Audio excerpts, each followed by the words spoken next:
This is an examination of the hidden human condition. This is the Hidden Killers Podcast. The Hidden Killers Podcast. With Tony Bruschi. That it is, and we're going back into the courtroom and the trial of Lori Vallow Daybell. This time we're going to be listening to FBI Special Agent Steve Daniels testifying in the case. Let's take a listen. All right, now that the witness has been sworn, I'll just inquire briefly. Mr. Daniels, did you previously review or view or listen to any of the trial testimony in this case? No. All right, thank you for your response. When you're being questioned, please make verbal responses and try to avoid talking at the same time as anyone questioning you so we can keep the record clear. With that in mind, then, Mr. Wood, you can inquire on direct. Thank you. Mr. Daniels, can you state your full name and spell your last name for the record? Steve Daniels, D-A-N-I-E-L-S. What is your occupation? I'm a special agent with the FBI. Okay. And how long have you worked for the FBI? Approximately 25 years. And do you have a specific job or duty in the FBI? I'm a special agent, and then an alternate duty is I'm a senior team leader for the evidence response team. Okay. Is the evidence response team sometimes referred to as ERT? Yes. Okay. So if I say ERT, we're both tracking that's evidence response team. That means evidence response team, yes. Okay. And how long have you worked with the evidence response team? I kind of have an off and on over those 25 years with ERT. So I'll just say approximately 13 to 15 years. Okay. And do you or have you held any supervisory roles in the ERT? I'm currently the senior team leader for ERT, and I've had that role for 10 years. Okay. Other than the FBI, have you had any other law enforcement experience? I have not. Okay. Let's talk about ERT real quick. What is the primary role of ERT? So the evidence response team kind of handles the forensics for the FBI. So we're kind of like a CSI team. And all of our ERT members go back to Quantico, Virginia, and we get like an 80-hour basic training in how to process crime scenes or execute search warrants. Okay. So there's an 80-hour basic training. Is there any other training you do? Besides the basic training that we receive at Quantico, Virginia, after that, all of our members are offered other advanced trainings, and there's many of those. Have you participated in any other advanced trainings? The one that's relevant for today would be the Human Remain Recovery course, and that's offered at the University of Tennessee. Tell me a little bit about that course. How long is it? If I remember right, it's about a week-long training, so about 40 hours, and that's just kind of where you would learn how to recover human remains from different scenes. Okay. What involvement, if any, did you have with a search on the Chad Daybell residence on June 9th and 10th of 2020? The evidence response team was initially asked by a local FBI case agent to help come up with a search strategy.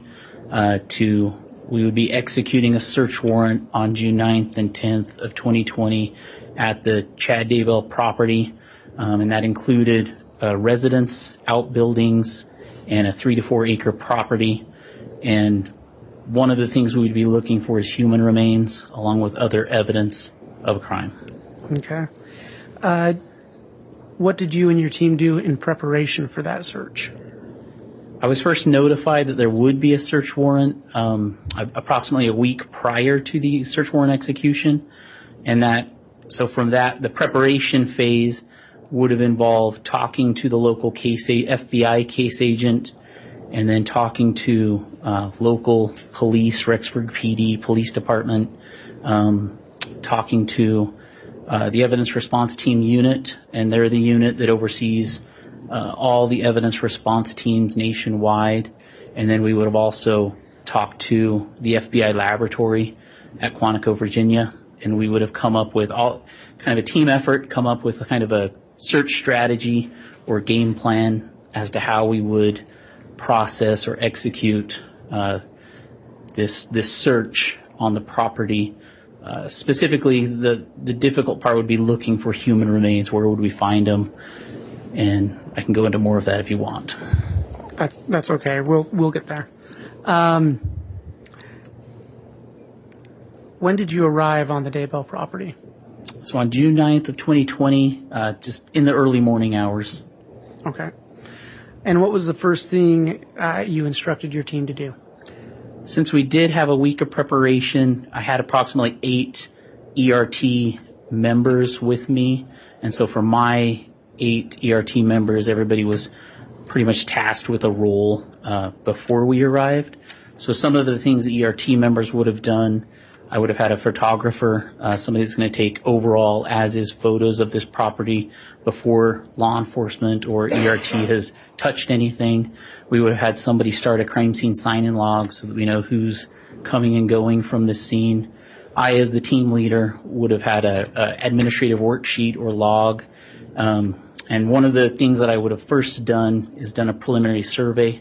So I would have walked through the scene, looking for areas of interest, things that we had already, some of those things we had already identified during our week-long preparation. So we had some priority areas that we had already noted. So were there specific areas on the property that you were oriented towards? Yep. So because we had a week-long preparation, we already had some aerial imagery, satellite imagery of this property. So we kind of knew some items that might be located on it. One of them was a fire pit. We could see that from satellite imagery. So we knew that that would be an area of interest to us. So we already had an idea that that's an area we had to process. So we had 2 ERT members already designated once we got there to go start assessing that fire pit. We had some telephone information from suspects involved in the case that showed where they were on the property from back in September of 2019. So we kind of had an idea as to their locations on that property, and we called that telephone ping information. So we had some general ideas as to where those persons were on the property, and we kind of had that mapped out. So we had some ideas as to where we could look potentially on this 3 to 4 acre property. We had a text message just based on the investigation that kind of talked about a pet cemetery. So we didn't know where the pet cemetery was on the 3 to 4 acres, but once we got there, that was part of our assessment or preliminary survey, was to say, hey, can we identify where the pet cemetery is located? Because there was a text message that talked about burying something in the pet cemetery. So that was an area of interest we needed to find. And then one of the telephone pings showed an area around a pond, like a northeast part of this pond, that we wanted to go at least look at. Okay. So those were some areas you knew you wanted to look at, but did your search include the entire property? Yes. So we didn't know if we would find anything in any of those areas. We just knew that that's kind of a starting point, but we indeed wanted to look at the entire 3 to 4 acres. We had noted on different aerial images different things, any kind of discrepancies with the land, whether it's a well, a flower bed, sheds, outbuildings, the residence. So everything needed to be searched. Okay. Agent Daniels, in your preparation for testimony today, did you work with other members of the FBI to create an exhibit that detailed the work your team did on the Daybell property on June 9th and 10th of 2020? I did. Okay. So I'm going to talk a little bit about that. Well, I'm going to ask that the witness be handed States Exhibit 171. A courtesy copy was provided to the court this morning, and counsel received a copy last week.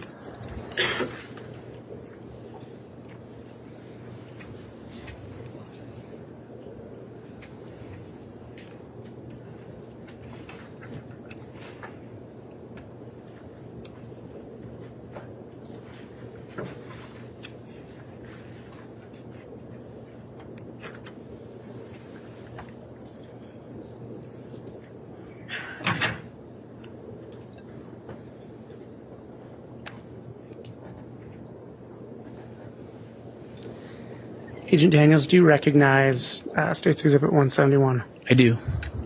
What is that? It's a thumb drive that contains what we call the interactive data. Okay. So let's talk about that data. While you were on the Daybell property on June 9th and 10th, were there photographs taken of the scene that day? Yes. And as a supervisor, would you go back and review those photographs? Yes, I reviewed all the photographs that were taken that day, or those days. Okay. Do you know approximately how many photographs were taken? I would estimate that there were 500 to 700 photos. Okay. Did you include some of those photographs in that exhibit? Yes. And have you reviewed it? Did you review the photographs that you put in that exhibit? Yes. Having been on the ground on June 9th and 10th, 2020, can you say that the pictures that are in that exhibit are fair and accurate representations of what you witnessed those days? Yes.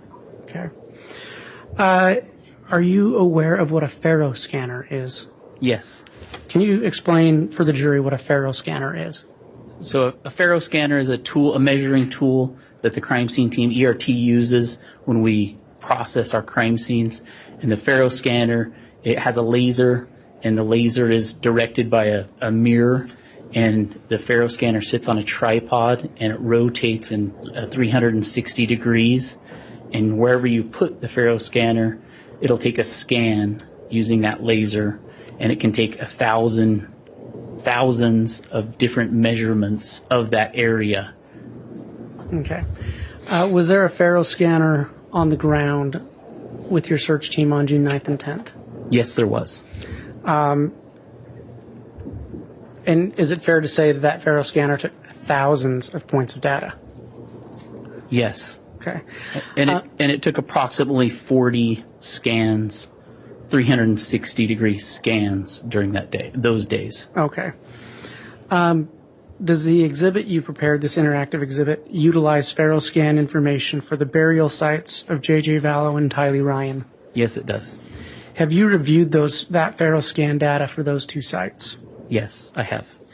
Is the Faro scan information on your exhibit for those two sites a fair and accurate representation of the Faro scan data collected on June 9th and 10th? Yes. Agent, what is a total station tool? So total station is another measuring tool that we'll use to process our crime scenes. And the difference is the total station is kind of a point to point. It'll shoot in one item of evidence or a perimeter. So one point that you want to measure in versus like 1,000 points of measurement. And another difference is we can tell it what to measure in. So if we want one specific item on a crime scene to be measured in, we can kind of dictate what that point we want to measure in is. So hopefully that explains it. Is it similar to a surveyor's tool? Yes. So if you've seen people on the side of a road doing construction, it's like that.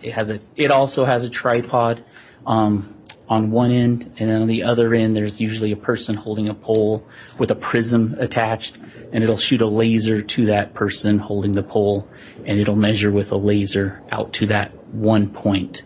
And then the total station, another difference is the total station is good at measuring great lengths, and the Faro is better at measuring things that are close up. Was a total station tool used during the search of the Daybell property on June 9th and 10th? It was. Was any total station data used in your exhibit? It was. Have you reviewed the total station data that's provided in that exhibit? Yes. Is it a fair and accurate representation of the total station data that was collected on June 9th and 10th? Yes. Okay. Detective, you're not a detective. Agent, sorry about that. Yes. Did you use a photo taken by a drone on June 9th in your interactive exhibit? Yes. You stated earlier that you did a survey of the property at the commencement of the search, correct? Correct. Is it fair to say that you are familiar with the property, its landmarks, and its general layout? Yes. Have you seen other aerial photos of the Daybell property? Yes. Based on based on you being there, based on you seeing other aerial photographs you know are associated with that property, is the drone photo you used in your exhibit a true and accurate representation of what you witnessed on June 9th and 10th of 2020? Yes, it is. Okay. So, Agent, I've asked you about photographs, Faro scan data, total station tool data, and this photo. Are these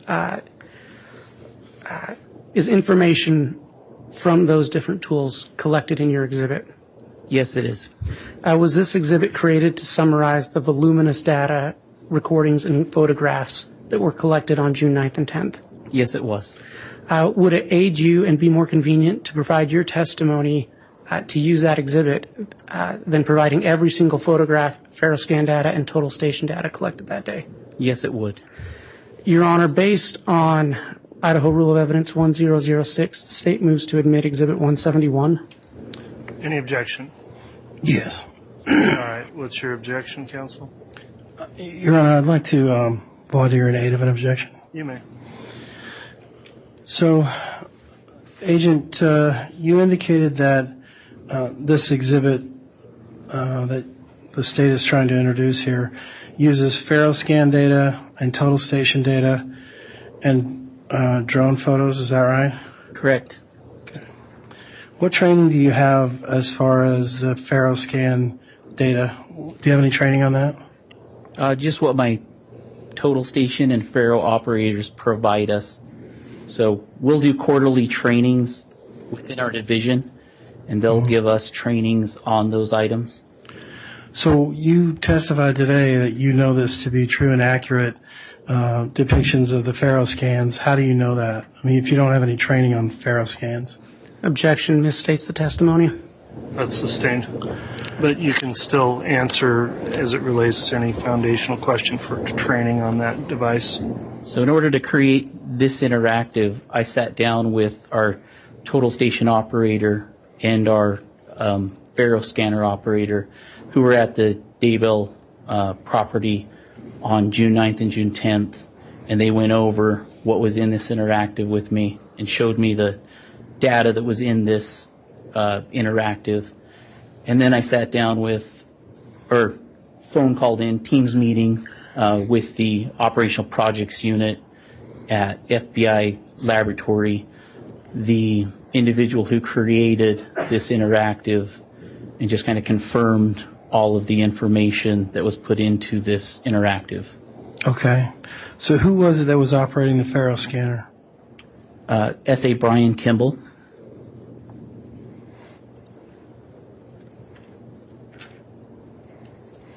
And who was operating the total station? Christopher Duham. Could you spell that name, please? Christopher, last name Duhame, D-U-H-A-M-E. Okay. And are both of those guys on your team? They're both evidence response team members, yes. Okay. And who was operating the drone? It was a Rexburg PD employee, and I'd have to look at the ERT paperwork to find out, remember who that name is. Okay.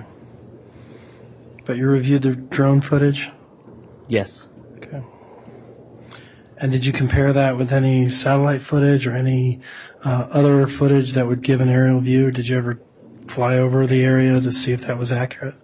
During that week of preparation, we had a satellite image was provided to me by the FBI laboratory. I can't remember the dates of, whether it was Google Maps or whatever imagery it was. I don't remember the dates of those images. But yes, I've seen aerial images of the property. And it's substantially similar to the drone photos? It was fairly similar, yes. Okay.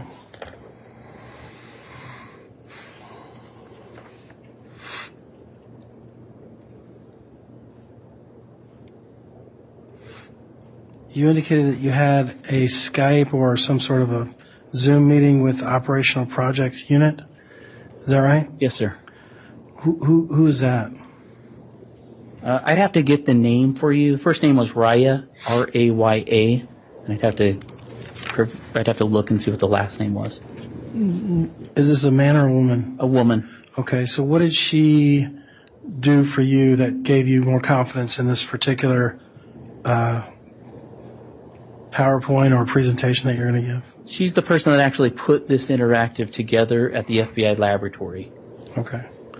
And she works for the FBI as well? Correct. Have you ever met her before? Not in person. But you've done Zoom meetings or Correct. those kinds of meetings? Correct. Okay. Phone calls, Teams meetings. Teams meeting, that's what you said. Sorry. All right. Based on those responses, Judge, I have no objection to the exhibit. All right. Exhibit 171 then is admitted. Your Honor, may I publish? Yes.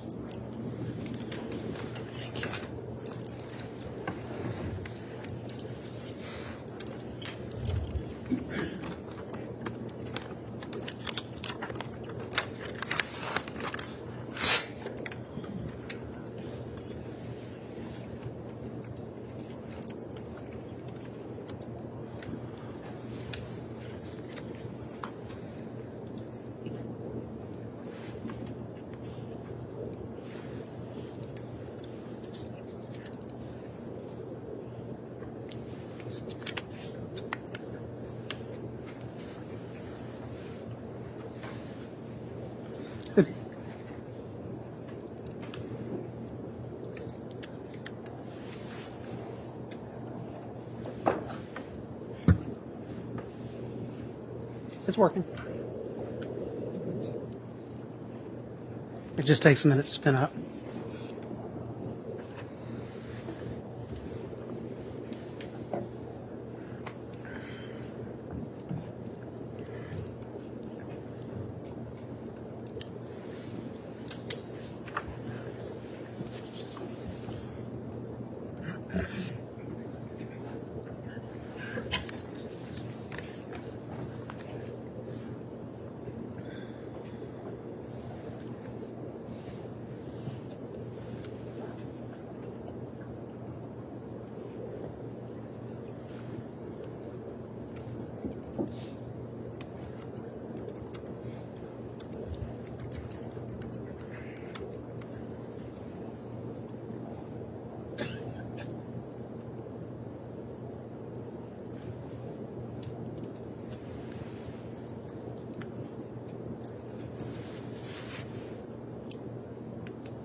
Your Honor, I'm going to try and restart this. Okay.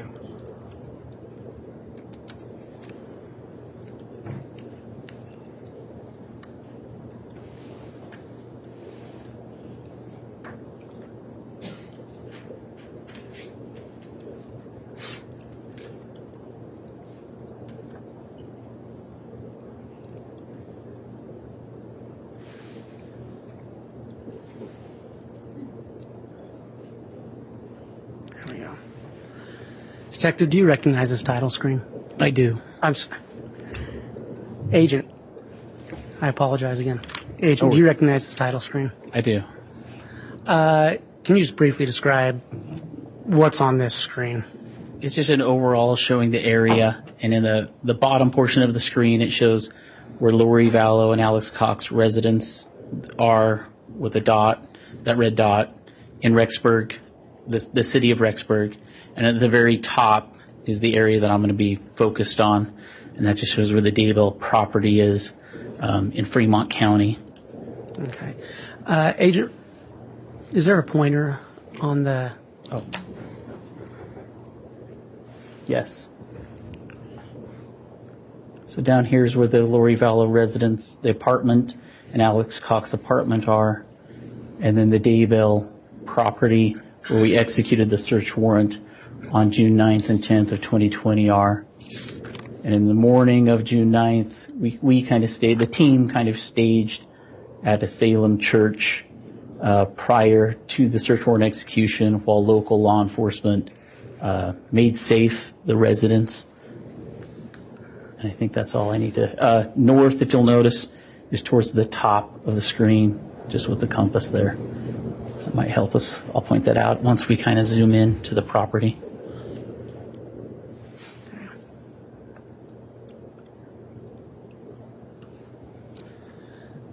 So do you recognize this property? Yes. So this is the Chad Daybell property, and everything on here, the main residence, a bunch of outbuildings, chicken coop, small shed, big garage, fire pit. This was the known fire pit, so one of our priority areas to search. This ends up being JJ's burial site 1. This ends up being Tylee's burial site 2. Agent, you spoke about doing a preliminary site survey once you got out there. So once the team arrived, we, ERT, kind of parked our vehicles in this main back driveway. Our photographer kind of did overall photos, doing a counterclockwise motion through the property this way, because we knew our priority areas were all going to be kind of on this side of the property, the east side of the property. So overall photographs were taken this way. Crime scene sign-in log started. I start kind of following the photographer, doing a preliminary survey of this area. And all that is a walkthrough of the crime scene. What am I seeing? I start doing assessments in my head. I know where the fire pit is. I had 2 people going to the fire pit anyway to start some assessments of their own, ERT people. So they're going to start assessing that. But I'm going to start doing some assessments too.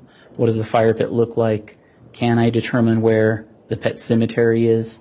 And then gradually work my way up to the pond to see what's over on this side. Okay.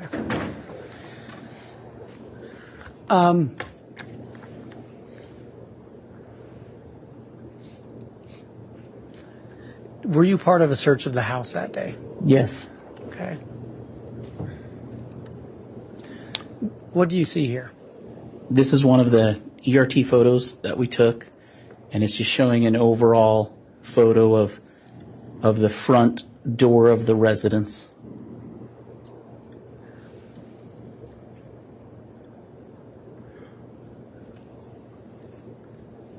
And there's a photo number assigned to these. Can you state the number and then briefly describe what the photo shows? So this is photo number 492. One thing to note, though, is sometimes these photo numbers don't match what the ERT team's photo numbers are. Okay. So I just want to make a little clarification. And then the photo, this is just showing a vantage point photo. So from the upper bedroom of the residence, which was right there, this is just a photo showing that from this bedroom on the upper story of the house, you could look out and oversee where JJ's burial was, right at the base of that tree, basically out over that area.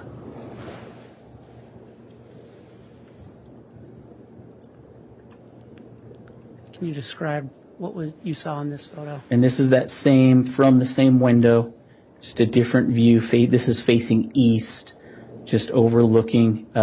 Tylee's burial is going to be just on the other side of this bigger garage or barn.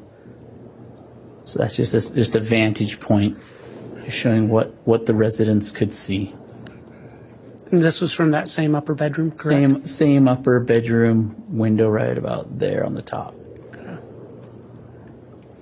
And where is this located?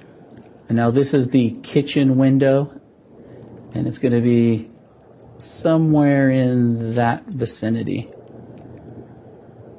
So it's just showing, just kind of from these windows along the east side of the residence, looking towards where eventually we'll show you some of the burial sites, but it's looking towards the burial sites, that east side of the property, just kind of what the residents would have had a view of. So this is more towards the fire pit and where Tylee's burial site will be. And that's the opening of that garage right there. You can see that garage right there. And we'll show you some photos of the garage. That'll be important in a little bit. Okay. And then where was this photo taken? And there's 2 bedrooms along this side. There's a southeastern bedroom down here, a window right here, and then just north of it there's another bedroom.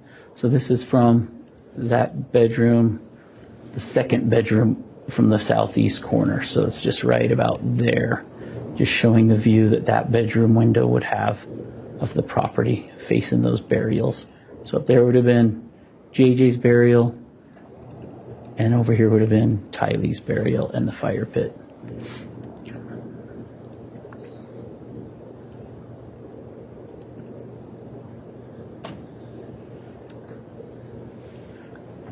Agent, we're gonna discuss the fire pit. Can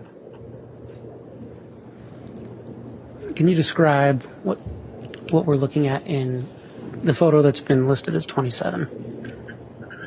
So this is just one of our entry photos or overall photos. So what's important about this is we haven't touched the area. So doing that quick assessment right as we came around the corner of the property, this right here is a little statue of a dog, and that allowed me to kind of make a quick assessment. Well, that's probably where a pet cemetery is. And then if you look at the ground, I like this photo because it obviously when you're there in person it looks a little better, but this one at least allows you to see kind of some disturbances in the ground, or the ground just looks a little different right here. So standing out there, I could see kind of what I thought in front of that statue. It looked like there could be a little burial. And then in this whole area, there just seemed like there could be some other depressions or disturbances in this ground right here. So pretty quickly, I just made a little square around this area and said, this is what we're going to call our initial pet cemetery area. And so fairly quickly, I was able to get a team to start processing this area for the pet cemetery. And then you can see in the background, we've got our fire pit ring over here, some debris, and then in a little bit, you'll see some fluorescent streamers that start to show up. And we can talk about that in another picture. But those will just be some grids that we start setting up. When you say grids, what do you mean by grids?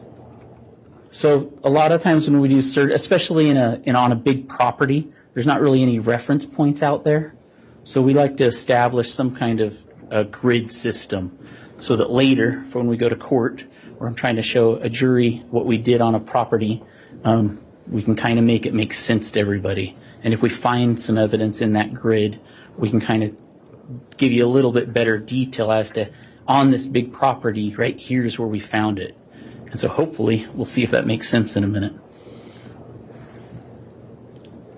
And so this picture just shows a little bit trying to make sense of. So our 2 people that went over to that fire pit to assess the fire pit, one of our concerns was this was June 9th of 2020, and our time of interest that these 2 kids went missing was like September of 2019.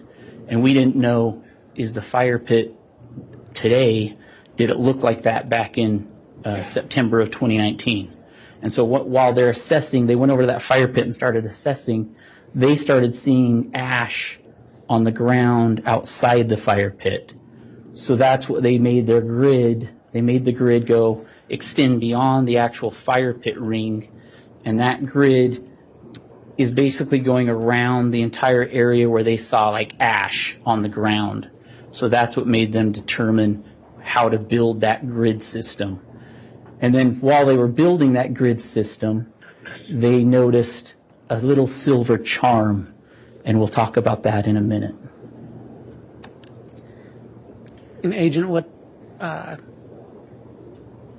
describe what you saw that day that's listed as photo 33. And so this is just a close-up photo of the fire pit ring as we saw it. So before we've touched it, this is what it looked like. Center block ring. These are just some branches that were in it, and we haven't done anything to it yet. And then in a minute I'll talk about kind of how we would process that. But that one's just to give you an idea of what it looked like when we first got there. And now we've started processing. That initial layer's gone. And how we want to process the fire pit is we just want to go layer by layer down. And this is going to take a sifting process. So it's going to take a team. So we're going to start using rakes to rake through it to see if we notice anything. We're going to use shovels. We're going to scoop the soil, debris, whatever's in there into buckets. And we have a picture we chose this one just because it showed a bucket, but that's the kind of bucket we would use to scoop the debris in. And then a little bit away from here, we will put down a tarp, so a clean tarp, and then we'll have like these wooden sifter screens, and they'll have like a mesh wire screen on them, and then a team member will pour the soil onto that mesh screen while another team member is shaking it back and forth, and so the soil falls through, and then you try to catch any potential evidence pieces on top, whether that's potential bone, whether it ends up being jewelry, or anything else that could be significant. And then our team members will catch that and decide if it's evidence or not. And to your knowledge, were any items collected for evidence from that fire pit on June 9th and 10th? Yes. So from the fire pit on this day, from all the grids, quadrants on this day, we collected suspected bone fragments. And I think we have a picture that will show you those quadrants in a second. So from all of them, we got suspected bone fragments. We got suspected organic material from this fire pit. And we don't, at the time when we're processing it, we don't know what that is, but we just see it and we're like, hey, this looks like it could be organic material. So we'll collect it, and then somebody else has to send it to a lab to try to verify that. And then an important piece that we found out of here was a chain, Pura Vida chain comes out Agent, of this. I'm gonna stop you, and I'll ask some questions and as we go through. But were there any other items collected from this fire pit that day? There was just miscellaneous pieces of cloth and fabric. And again, at the time, we don't necessarily know at this point, from our standpoint, is this important, not important? But when we see those things, we just collect them. Okay, thanks.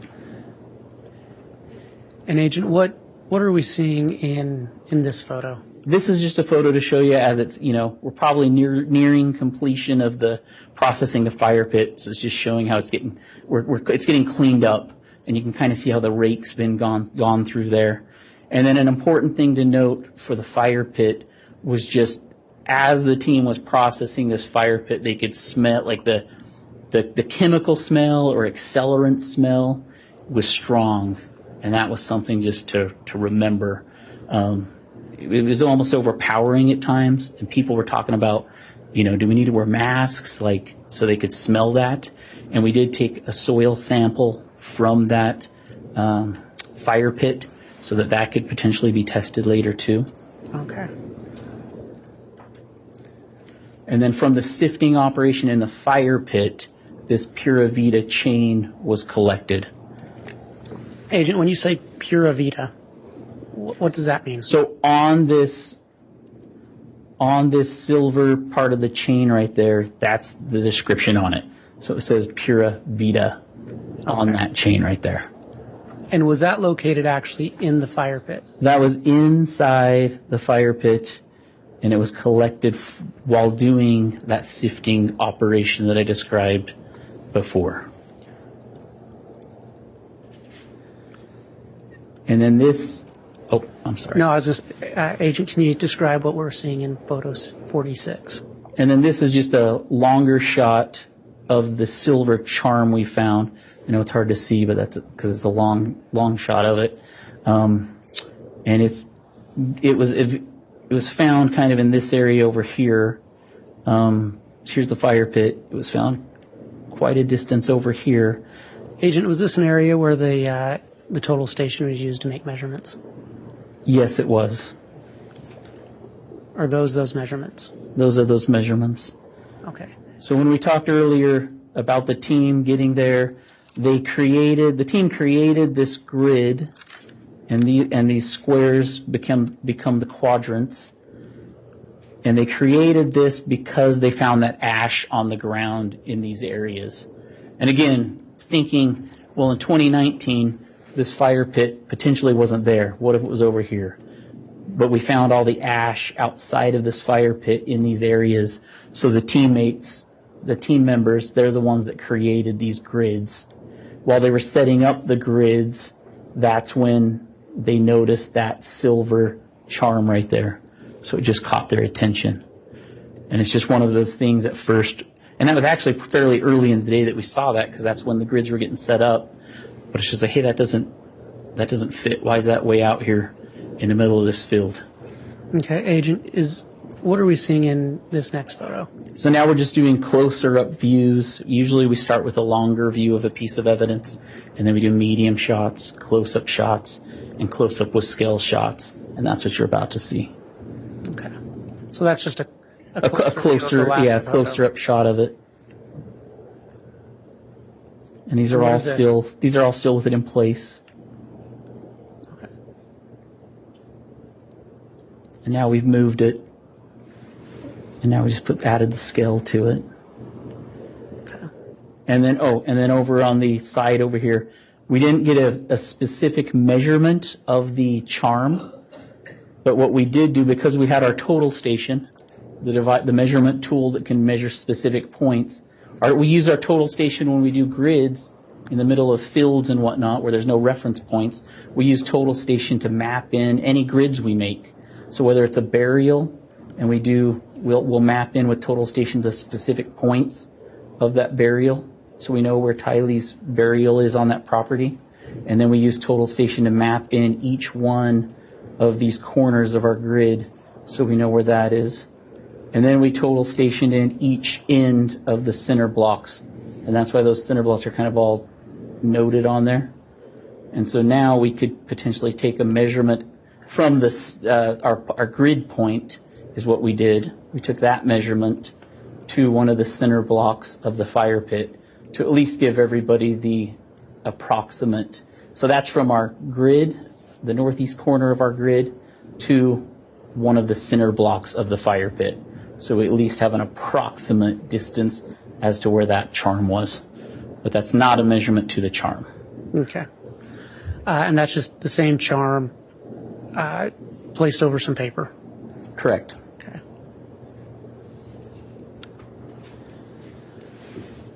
Your Honor, I'm about to move on to another section. I wonder if this would be a time to take the mid-afternoon break. I think it would be a good time for that, Mr. Wood.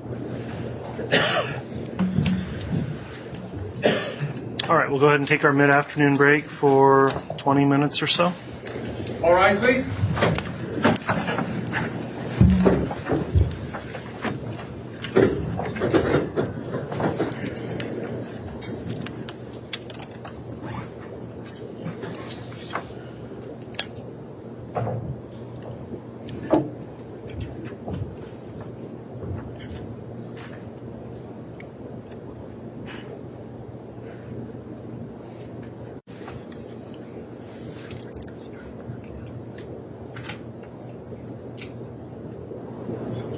Thank you. Please be seated. You can have the jurors brought in.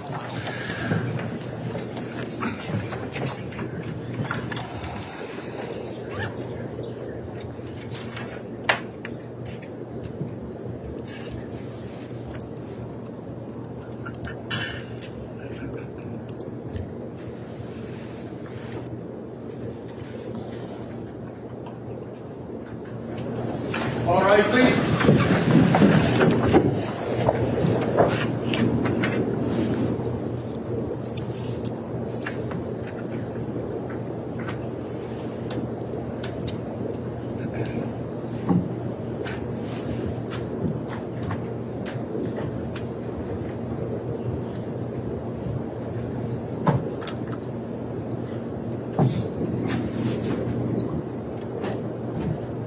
Jury's off right now for you. Thank you, Mr. Bailiff. Please be seated.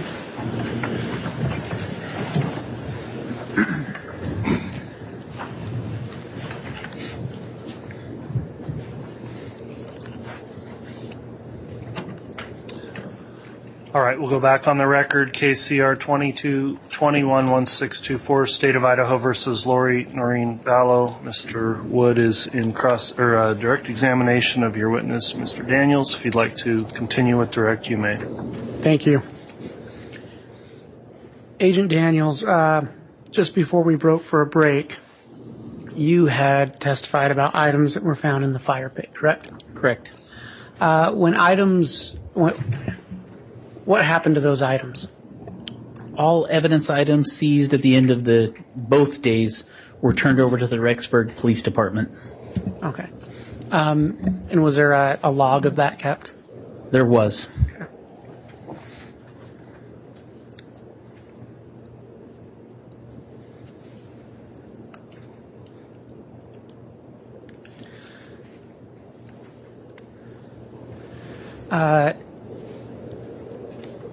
Agent, we're going to talk about the location where Tylee Ryan was found. Can you describe what you witnessed in relation to photo 218? So this photo here's showing, there's that dog statue that we saw earlier when it was kind of an overall photo we saw earlier. And this one shows, this was kind of that initial area that I called the pet cemetery. And now the tractor, the backhoe, has already excavated that initial area in front of the dog statue. And there were 2 animal remains that were found, a dog that was right in front of the statue, and then a cat remains were found approximately somewhere over here. No other human remains were found in this initial area. And at this point, the backhoe it would extend that arm out, and then it would kind of pull back that arm towards the tractor. And so it's just kind of excavating this area. And that, where the tractor's at, is north of where this initial pet cemetery is. So right now that tractor is excavating north of the initial pet cemetery area here. Agent, was there a reason you used a backhoe?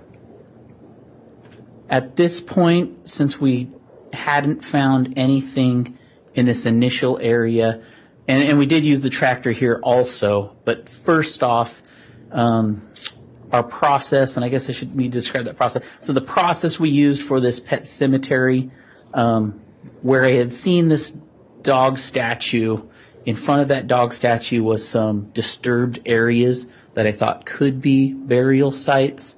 So we initially had a team start processing that area, and we just wanted to kind of go layer by layer.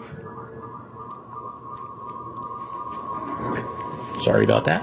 It's all right. We'll get that fixed.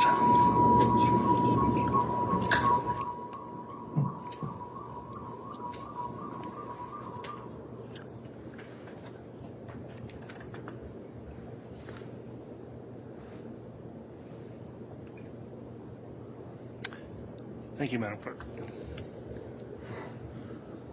All right. I had asked you why you're using a backhoe, if you want to continue answering that. So initially, to process this area, we started with hand tools.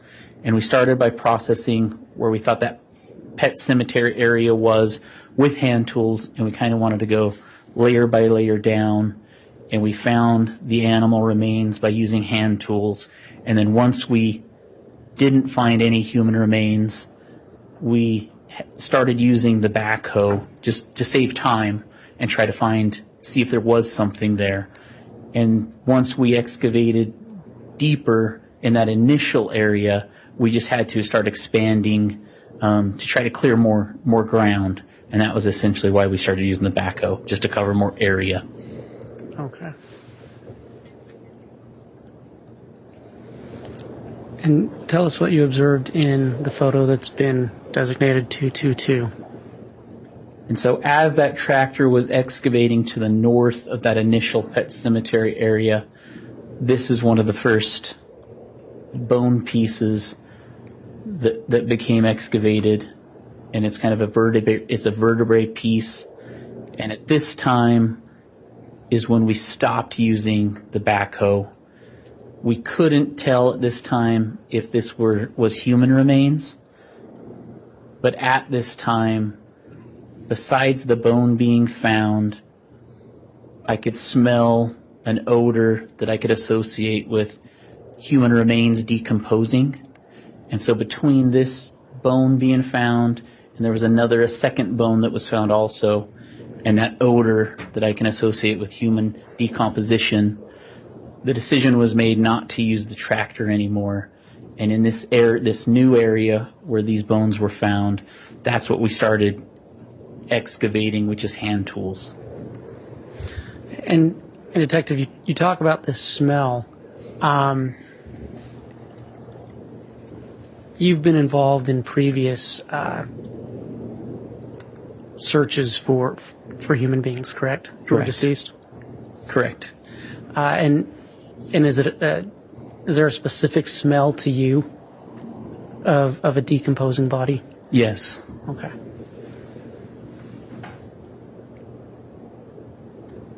And I'm sorry, just to clarify, it was around the time you found this bone that you started smelling that?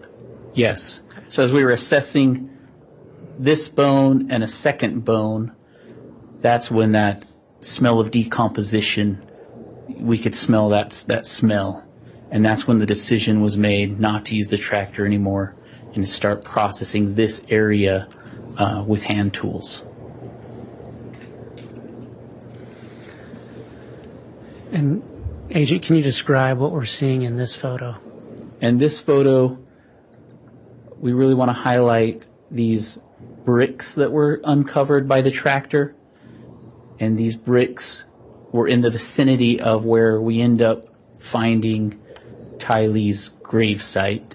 And then this area right here ends up being, at this point we don't know, but this ends up being Tylee's grave site, or what we call grave site number 2 on scene.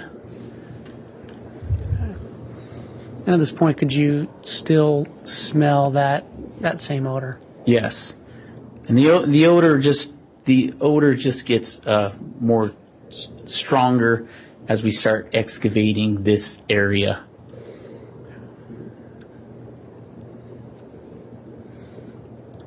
And can you describe what we're seeing in this photo?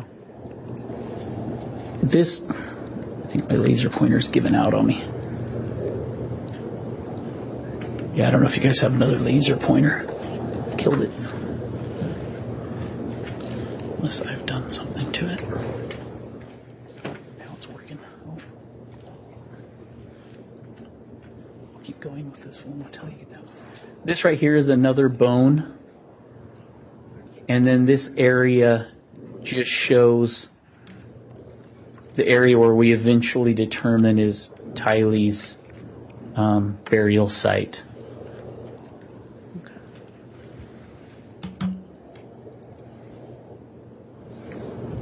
And can you describe what we see in this photo? It's hard to see in this one, but right there is a bigger white bone piece, and that was kind of the first, what ends up being the first pieces of Tylee that we excavate, that's going to lead us to identify this as burial site number 2, where Tylee was buried. But at this point, we still didn't know on scene. But that bigger bone was a stronger indication that we're in the right spot. And then we still see the bricks that were near, that were near where her burial site was and could have been placed on top of her remains. And Agent, what kind of tools were being used? You can kind of see some of the tools we had. So we had like a smaller little pick, and then that one's a trowel. So at this stage, we probably were using that trowel for the most part. And a lot of our excavations, we use these little trowel tools. Okay. And who at this point was helping at that site? Do you recall? On this site, besides the evidence response team members, we had about 8. We had Rexburg Police Department members. We had Fremont County Sheriff's Department members. We had other FBI employees helping on this scene. And then I would just refer everybody to the crime scene sign-in logs to see who else was on scene at this point. Okay.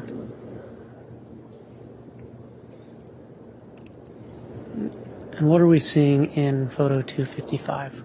So now we've excavated further. Here's that bigger white bone that was in that last photo. And now we've excavated a little, we're attempting to excavate this human remains. And at this point, we still didn't have a determination that this was human remains. So we didn't know if this was animal or human. We're just trying to excavate it, get it out of the ground, and see if we had we had an anthropologist on scene, and we were going to try to get her to determine if this was human or not. Okay, and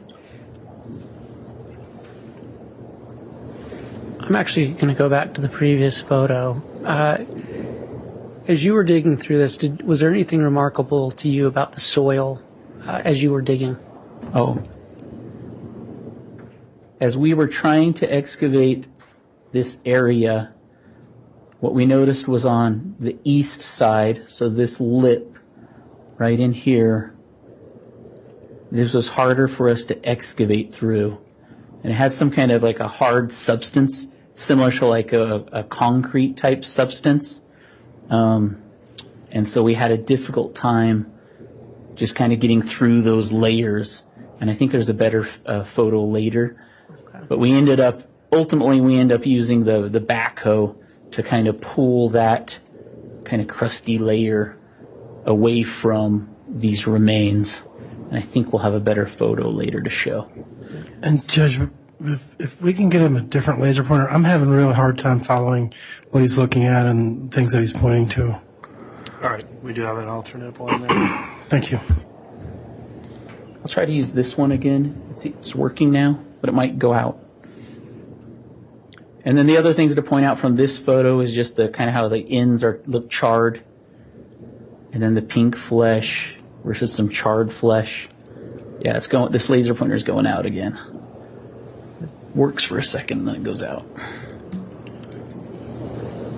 All right, if you'll give us a moment, I think we're working on it.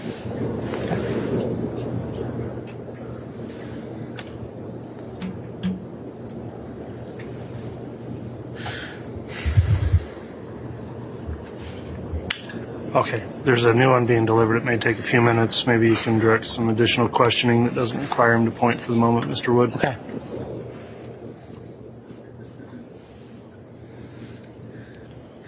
Agent, can you describe what you observed in this photo? We finally were able to remove the pieces that were in that last photo you saw.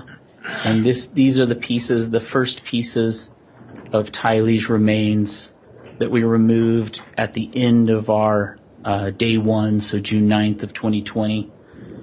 And this is the point where we did identify them as human remains, and that spot that we were just looking at all the photos, that became burial site number 2 for us, or Tylee's burial site.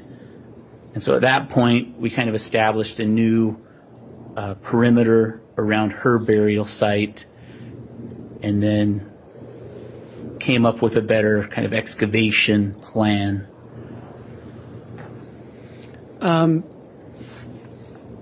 We can see it's on a blue tarp. Was that separated from the burial? Yeah, so we just had a tarp, next to where the remains were excavated, put the pieces, nearby, and then you can kind of see some of the charring on the remains, some of the pink flesh that's still there. Okay. And that's one reason. I mean, this site, this burial, was definitely the more difficult site for us to process, just because of the way they were dismembered.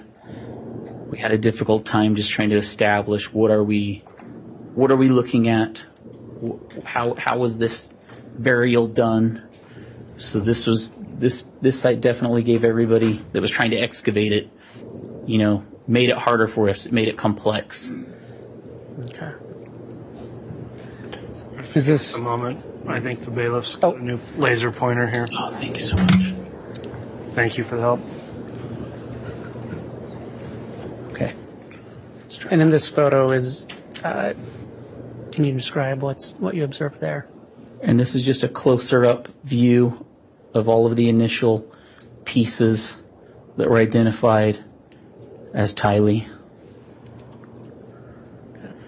And you can see the bigger bones that were sticking out of the ground.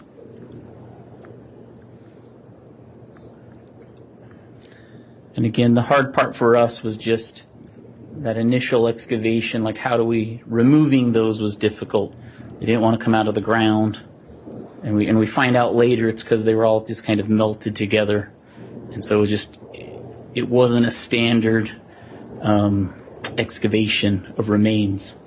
And by the next day, we kind of understand a little better why. Can you describe what you observed in photo 262?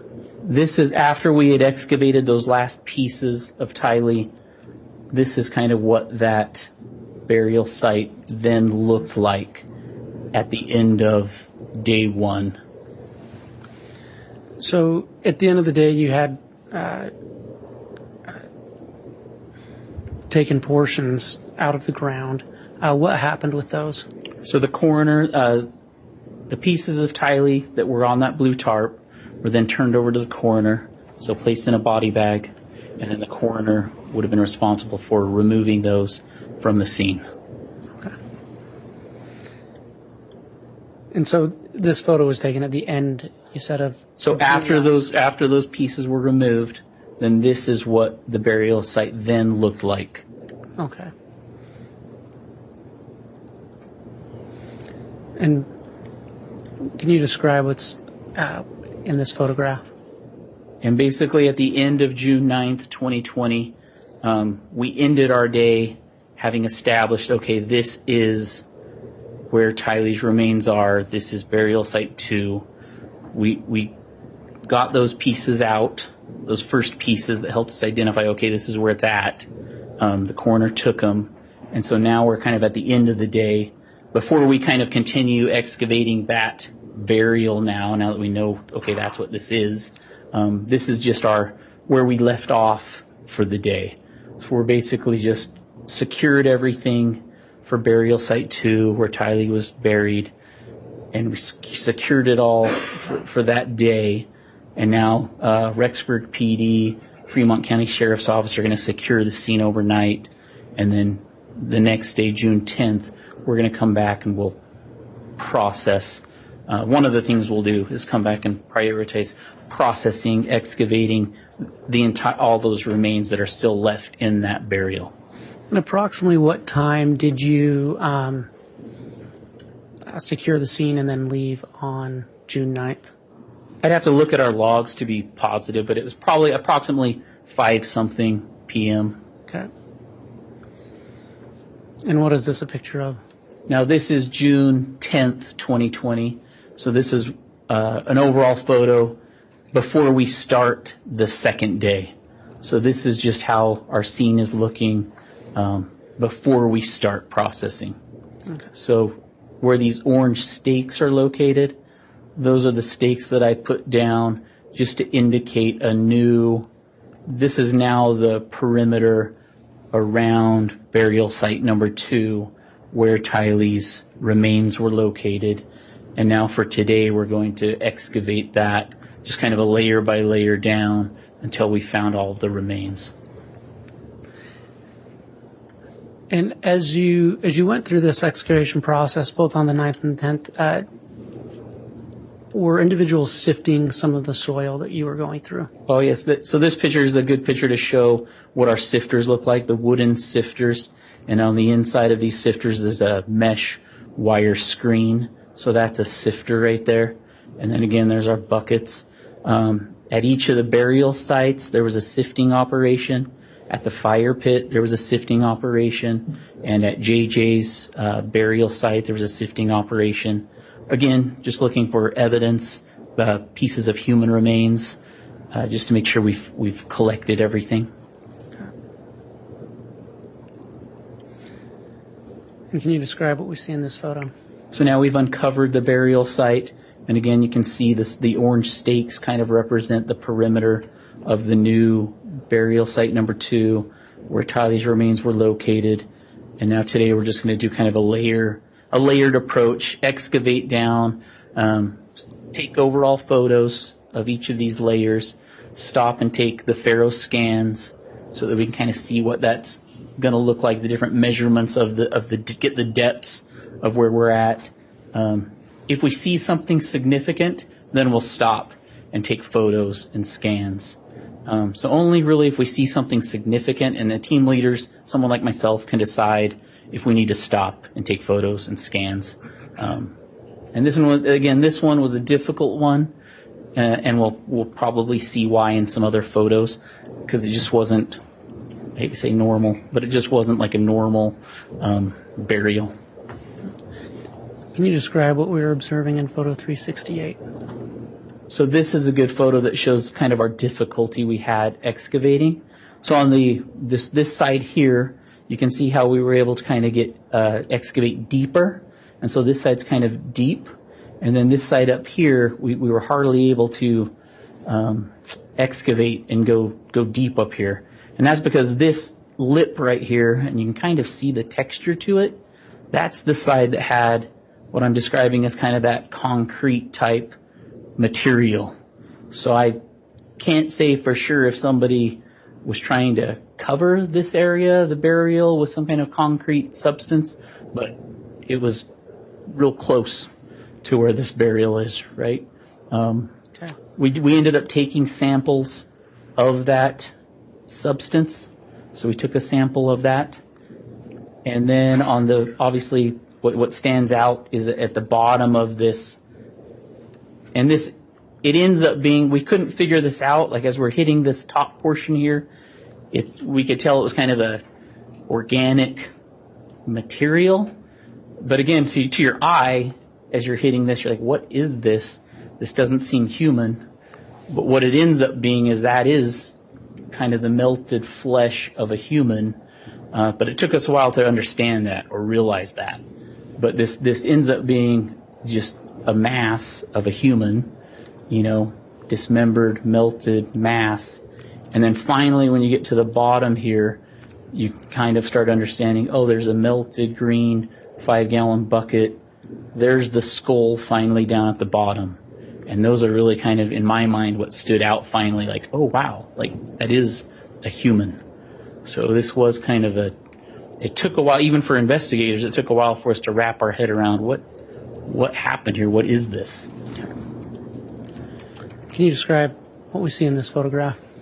And so with that lip that was over here that was hard to break through or excavate, we ended up getting the tractor and kind of pulling back that lip of that crusty, hard material. And then we were finally able to kind of get in there and get deeper down. So we finally excavated around, and we ended up like kind of pedestaling out these human remains. So it ends up being this, you can now see this pedestaled out human remains. And this is what ultimately we want to do. We want to be able to show you guys this. We want to be able to show everybody this is how these remains were buried, just to hopefully show the story of what happened here. Sorry. Oh, you're fine. Okay. And what do we see in this photograph? And now we're just looking, now that we've got it kind of pedestaled, we've gone deeper on all sides of this, the human remains. I mean, this is what we were seeing. And you can still kind of see a skull at the bottom here, and then this melted plastic bucket here.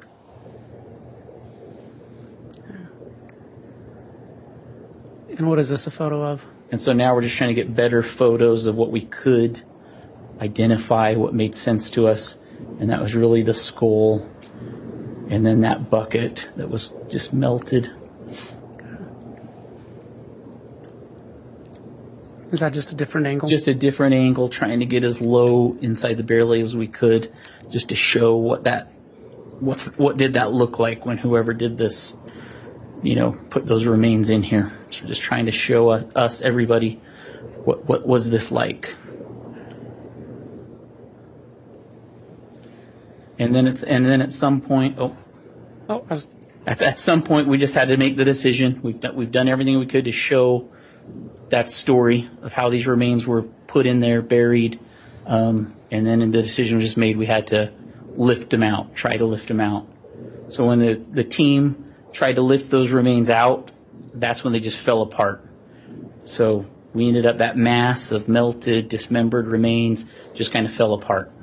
And this picture just shows what it looked like once the remains were removed. So this is picture 400. Once those remains were removed, what was done with them? There was a coroner's body bag was placed nearby, and so the remains were placed inside the body bag. And I think we'll have photos of that. And then the anthropologist and coroner just kind of separated those remains just so that they could kind of give us a better inventory as to what parts we had, so that I would know how many pieces are we still looking for, or do we think we have everything that we need to take. Agent, I should have asked this earlier, but on June 10th, the second day of the search, do you recall approximately what time you began working on this site again? It would have just been the early morning. It probably would have been 7-something a.m. Okay. And on my logs, it would say the exact time. Okay. And do you recall approximately what time that mass of remains was removed? I don't remember the exact time, and I probably noted it on my logs that I keep, and I probably noted when the coroner took the remains on my logs, but I'd have to review those. Okay.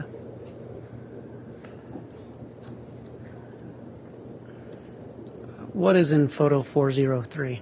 So once we remove those remains, these are all the pieces placed on the coroner's body bag, and that's just showing them placed in there kind of as one mass. And photo 407, what are we observing here? So now it's just the close-up view. Once the anthropologist and coroner started separating the mass, now you could finally start seeing, pieces that are at least identifiable. Okay, now it's looking more human. So now there's that skull. So now you're starting to see and that was part of that inventory. So we wanted them to do an inventory. I wanted them to do an inventory so that I knew, are we looking for, could there possibly be another burial? Are all the pieces human remains in one burial? Or are we looking for another burial? So we wanted to kind of have that knowledge. Okay. And then these are those bricks that we've seen in other photos that were near where Tylee's remains were buried. So it was possible that these bricks were on top of her remains. And we'll see in burial 1 when we get there, there were stones on top of JJ's remains. So it's possible these bricks could have been on Tylee's remains. So we wanted to collect these just in case. Okay, and that was in photo 414, correct? I'd have to go back and see what the number was on well, based on your presentation, it's listed as photo 414, correct? Oh, correct. And then what are we seeing in photo 444? So at each of the burials, this is what we did. After we collected all of the human remains, the last step we did was we had the backhoe dig deeper in each of the burials and go a little bit wider, just to ensure we didn't have any other human remains in that area. And that was especially important on JJ's burial, because when we had excavated JJ's was the first burial we found, and we wanted to make sure Tylee's remains weren't in that same area.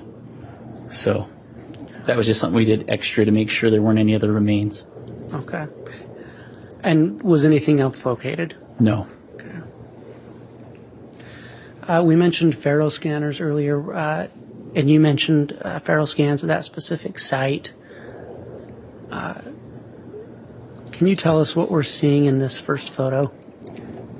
Yeah, so what I mentioned just a little bit ago, when we do these excavations, and it's kind of at the team leader's discretion, but whenever you see something significant, you want to stop and take photographs of that layer, and you want to do scans, like Faro scans of that layer. And that's what this represents right here. So over on the right side, we have a photograph. We call it layer A, and that's what this photograph is. And then we also, after the photographer took a photo, we had our Faro scanner set his tripod in the area, and then he took a Faro scan. And then the Faro scanner was the one that does the 360-degree, it turns around, and it takes thousands of measurements. And from those thousands of measurements, it creates this little image of the burial. And so that's what you're seeing down in the bottom. So since we've clicked on this photograph up here, which is this photograph, you're seeing this A right here represents the lowest depth of that image right there. And are we seeing the same thing here, just at a lower depth? Yep, so now he's clicked on picture B, which is your big picture here. And then now you're just seeing where the lowest depth of this picture is represented in the graph down here. Okay, and so that's at that point it's approximately a foot and a half, correct? Correct. And we didn't give any precise measurements. We just left it as 1 foot, 2 foot, 3 foot, and you just get an idea as to where that is. Okay. Layer C, approximately how deep was that? So layer C is right there, close to 2 feet deep. Okay, and then layer D? Just under the 2 foot mark. Okay, and then finally layer E, once it's removed. How deep was that? Yep, again, just under the 2 feet mark. Okay.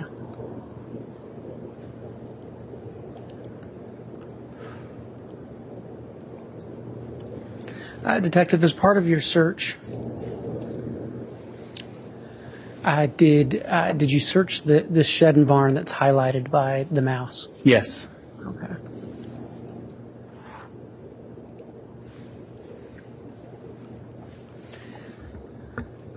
Can you describe what we're seeing in photograph 79? This is the garage door opening, or shed barn opening, and it's located right here on this side. So if you're walking from the residence over here, this is the first entryway you could go into to get into this area. Okay. And so here's the entryway. And as you walked in, what did you see? So one of the things, knowing that we're dealing with a burial, 2 burials, one of the things we're interested in is any tools. So if I was burying somebody, what tools would I need to do this? Or in the case of Tylee, if I burn Tylee, if I dismember Tylee, what would I need to do that? So as I'm doing a survey of this garage, those are the tools that I'm looking for. So one of the things as we walked into this garage, from that open garage you saw in the first photo, there's a bunch of tools up against the wall right here. And this is kind of an as-is photograph. So right now you're seeing the tools as they were on June 9th. Okay, and what are we seeing in photo 83? So now we've just turned, there's the open garage, here's those tools kind of as is up against the wall over there. And we'll gradually get closer up views of them. Are those same tools? Yep, these are the same tools. Some of them are inside this purple little crate. Okay. And what's significant about this photograph? So this becomes more important. These are the tools that we chose to take as evidence. And obviously, because they could be the tools that I would use to bury somebody or do something harmful to somebody for this given scene. So we've got the pick, we've got shovels, And again, a lot of times I just base this on my experience, and unfortunately, these are the things that I train in, so I've buried a lot of things. But these tools in particular, you can see maybe they were used in a fire. A lot of them are dirty, so those are clues. And you stated you collected those as evidence? Yeah, these ones right here were collected as evidence, so that's why that photo is important. And what was done with those after you collected them as evidence? We seized those. I seized those at the end of the day, and then I would have handed those to, released those to the Rexburg Police Department. Okay. And this is just a close-up picture of the pickaxe. And this was one of the items you seized? Correct. And then you can see just some of the why we might have collected it, because it's showing some of the stuff, material that could be on the pickaxe. And what was in photo 239? These are two of the shovels that were seized. They were part of that group of tools in that last couple photos back. And again, this is just a closer up showing some of the how dirty they were, and potentially, could be ash, could be other things on the shovels. So potential reasons to collect them. And these were also collected as evidence and turned over to Rexburg? Correct. Or I should say the Rexburg Police. Correct. Excuse me. Now, when you walked into that garage from the picture that showed the open garage, Your Honor, I'm going to object. There's no question here. I'll ask a question. What did you observe in photo 451? so these are items that we collected as evidence from the garage. Okay. And again, did you turn those over to the Rexburg Police? Yes, at the end of the day, I would have seized these, and then we turned them over to the Rexburg Police Department. And these tools are the ones that, as you walked into the garage and you make a left, these are the tools that were in that area. Okay. And what is photo 237 of? This is just an overall photo of some of the tools in this west side of the garage right here. So not all of these tools were collected as evidence, but we just took an overall photo of some of the tools in the west side of that garage. Okay. And what did you observe in photo 437? These were just a group of tools, so an overall photo of tools that were in the southeast corner of the garage, behind a door right in that area. Okay. And did you seize those? Not all of these were seized. Okay. Some of them were, and we'll see a photo of the ones that were seized. Okay. Can you describe photo 438? These were the items that were seized. So the shovel, from the shovel, the two axes, the post hole digger, and the hoe. Those were seized and handed over to Rexburg Police Department. Okay. And can you describe what you observed in photo 416? These bricks were similar in nature to the bricks found near Tylee's gravesite. We've already shown you pictures of those. These bricks were located to the north side of this smaller shed, and we took samples of those bricks. And those would have been handed over to the Rexburg Police Department. All right.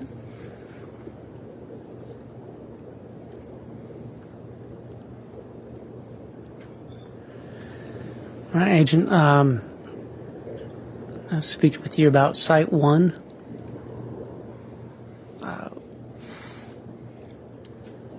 Can you tell us what we're looking at in photo 146?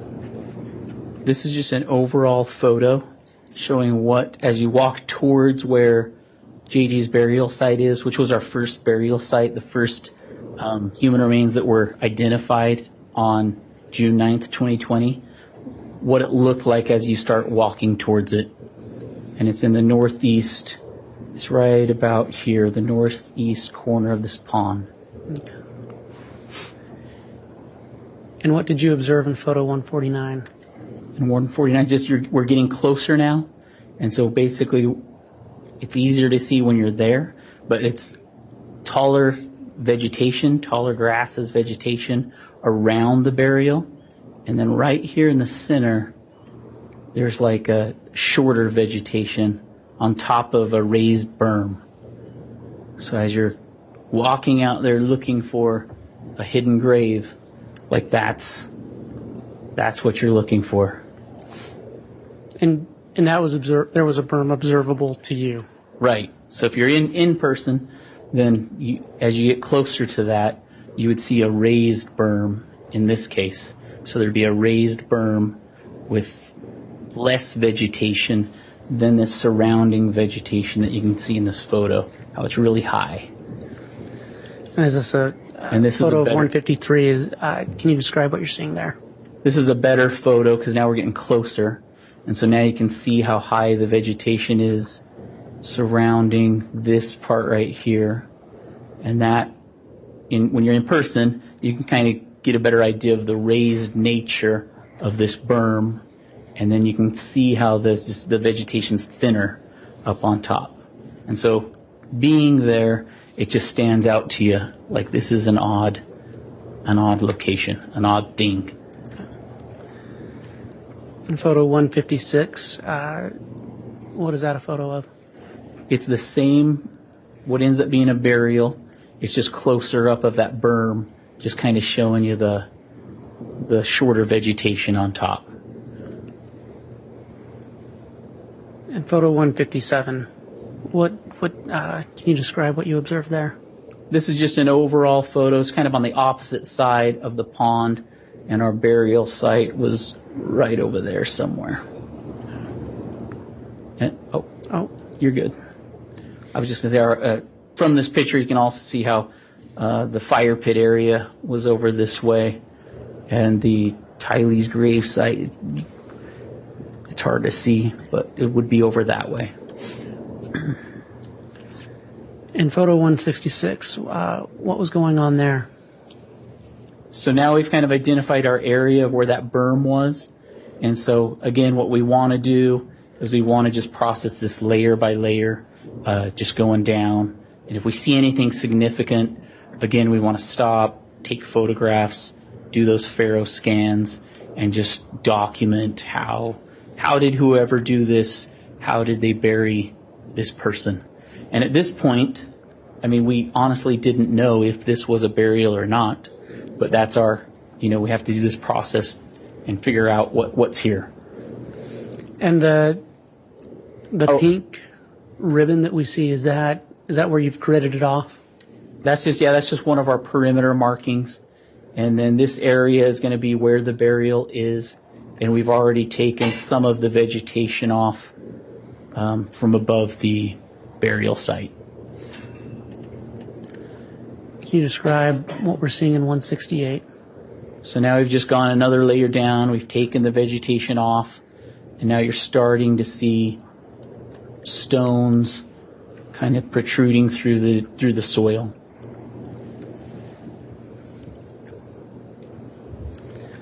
Can you describe what we're seeing in photo 173? So now this starts to get really interesting because now we've got these stones, cement blocks that are just really precisely placed in this part of the yard. And you're starting to see cut roots, especially the bigger ones. But you're starting to see cut roots. And then these stones just precisely placed. And then this ends up being planks, and we'll get to that. But that's the something significant, that's significant. So we just want to stop, take photos, take scans. But now that's just screaming to me as a team leader, like something's odd here. Like this probably shouldn't be here. Mr. Wood, could we have a brief sidebar here? Yeah.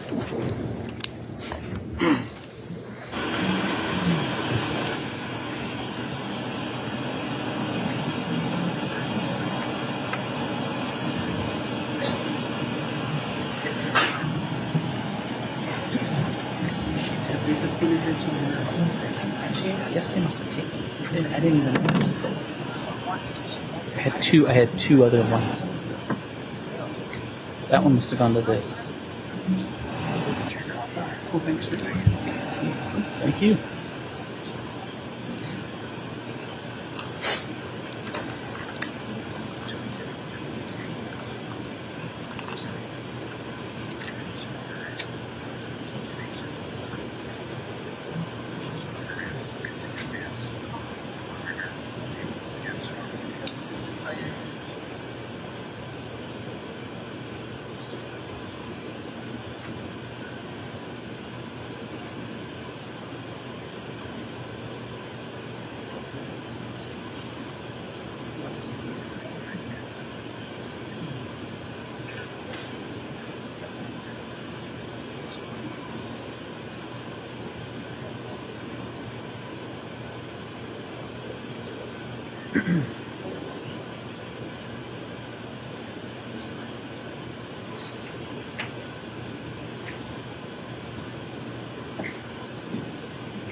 All right, the court had a brief sidebar with counsel just to discuss scheduling and where we're at for the day. It appears there's still some time remaining with this witness, and so I think it would be best if we conclude for the day, and then you can continue again with additional direct examination of this witness in the morning, Mr. Wood. Very well. Thank you, Your Honor. All right, well, that will conclude the day's testimony then. I'll ask the jury again to please follow the continuing admonition of the court to not review this case in any kind of media coverage. Don't look it up on the internet. Don't talk to anyone about it or talk to each other about it. We appreciate your continued service in this case. We'll start again in the morning at 8:30. We'll ask you to sign your juror acknowledgement as you do each day, and we appreciate you continuing to do that. And we will break for the day and start again at 8:30 in the morning. All right, please.